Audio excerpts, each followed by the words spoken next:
Welcome to my lair. Today's tale echoes from the dark halls of Reddit, an r/RPG horror story regarding one of the most accursed classes of humans, the Power Gamer. Let us begin. Power Gamer excels in combat. Ragequits because he wasn't awesome enough. From the user rpghorrorstory. This isn't nearly as bad as most of the stories I read on here, but I'm feeling the need to vent. I started a new Curse of Strahd campaign recently on Roll20. One of my players, Fighter, had a bit of a min-max attitude, but I didn't think much of it. I run my games professionally as a deterrent against bad behavior, and I don't normally have a problem with players who are a bit power gamey. The ones I play with are good at dividing the line between their builds and their character while playing. Ah yes, but not all power gamers can contain themselves. Some turn to powers that some would consider unnatural. The Munchkin. The guy seemed to be familiar with the module. He kept saying things to the other players like, "You wanna play a drow? That's gonna be hard to do in Barovia."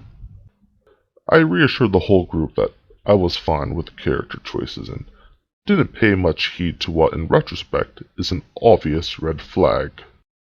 Fighter took Polearm Master with a spear and shield and the dueling fighting style at level 1. Powerful, but built towards an almost Spartan flavor, so I was fine with allowing the choice. He also wanted to eventually take the Brute subclass. Normally I avoid archived UA, but after looking over I wasn't too worried about balance. In my session 0, I explained that when I build encounters I like to keep it challenging enough for the players without outright killing them, without having to save them via DM fiat. Also expressed in several different places, both verbal and written, that my first and most important rule is always prioritize the player's fun over your own. We get to the session and everything seems to be going fine. I like to start campaigns in media res with the player stumbling into a combat by chance that involves them rescuing the initial quest giver. Combat goes well and we move on to a more RP setting. That's when I get a private message. "Why are you changing things for no reason?" I've heard of this, but I didn't think I would ever run into it. After asking for clarification, the response is, "I've been running this game long enough to know that wolves have 11 hit points." Ah, it would appear this power gamer is multiclassed into yet another filthy human class, the metagamer, a most abhorrent combination. I explained to the player that 11 is just the average of its hit dice and that they were well within the stat block. He asked if I was pumping up the hit point just because he made a character that could hit hard, and I told him no, thinking that the matter was settled for now, with the knowledge that there should be a discussion after the session. Eventually we made it to the opening dungeon and another combat. I chose a more cinematic introduction to said combat rather than rolling for initiative first, and apparently that was too much. Fighter states that he doesn't think that he is a good fit for the campaign, because the rules are not being followed, and it's unfair.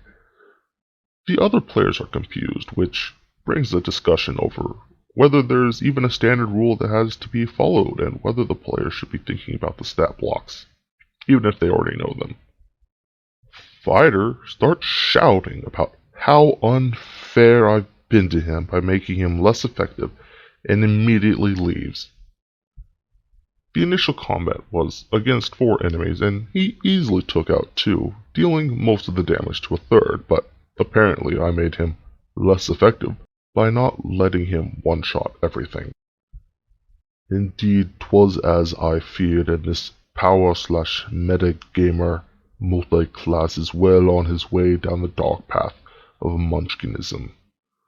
You see, humans, it is important to remember that Dungeons & Dragons is a cooperative effort that can be played many ways, but ideally if there's any hard rules on how it is to play it is one where everyone has fun.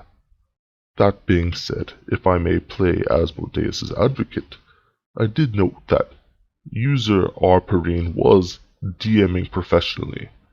Assuming Fighter was paying for his services, he may have felt far more entitled to his so-called fair game than the one that the OP was running.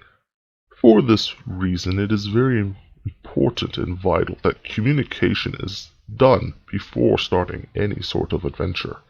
You dirty humans must remember this, so that everyone can be on the same page. I assume, though, that our DM in this story did communicate this quite effectively based on his preparation and holding a session 0 where their issues can be spotted before you start. Alas, power gamers do tend a low cunning and often slip between the cracks of even the most prepared of dungeon masters. This particular player is not one I would consider worthy of a place at my table. Based on his intelligence, I will assume that our Perrine is of course a Beardholder. I do wonder why he did not simply disintegrate the power gamer at the moment of defiance.